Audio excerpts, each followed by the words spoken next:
All right, you are welcome back, and we are still discussing the determinant, the major determinant of standard in a school, especially as it comes to student passing examinations in our respective schools. We have talked about the quality of questions, that is a major one, and that's the first one we're discussing. In the previous video, I talked about how we standardize all the questions in our school, and now we want to continue from there. So, what do we do? The number one thing to do is to form a standardized questions committee in the school. And that one will involve the VP academics and all the HODs. We come together to be in that committee. And then we're going to ensure that once the committee is formed, every departmental head we now swing into action. And the next thing will be sensitization and awareness, sensation and awareness program for all the teachers in the school on the process of standardizing questions. Once we finish doing that, then we set up a workshop.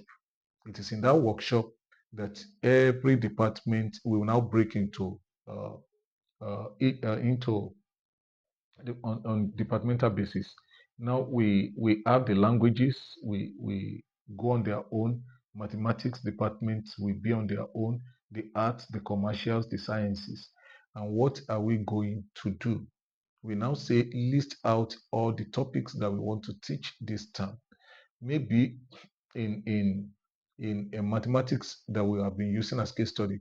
In mathematics, for instance, this week we want to treat indices, logarithms, and sorts. We also want to treat angles of elevation and depression.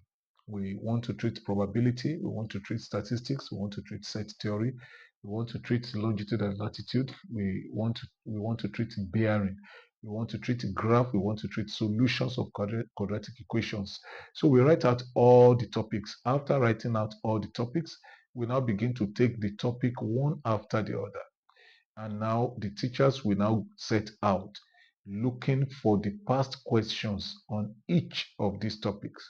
So when we pick solution of quadratic equations, let us look at past WIC questions and pull out all the questions that have appeared under quadratic equations. We do the same thing for UTME, we do the same thing for NECO, we do the same for IGCSE, and that is how we have standardized question bank for solution of quadratic equations. The same thing in economics. We do the same thing for demand. We do the same for law of diminishing marginal return. We do the same thing for money. We do the same for inflation, and so on and so forth. We do the same thing for biology. And so at the end of the day, we know that we already have a pool of questions, standardized questions for all the topics in the school. This can take us up to 1 week to achieve. So it is not something we rush. It's better done during holiday, a week before resumption, or during 2 weeks before resumption, whichever we think. So we have this. So when the teachers get back to classroom, they are not just using random questions. They are using questions from this pool that we have made. That is how to standardize questions in our school. There is a particular reason why this is more important than any other factor of determining standard. I'm going to be sharing that in the next video, and I'm going to be sharing with us what to do with this standardized question bank. Watch out for the next video.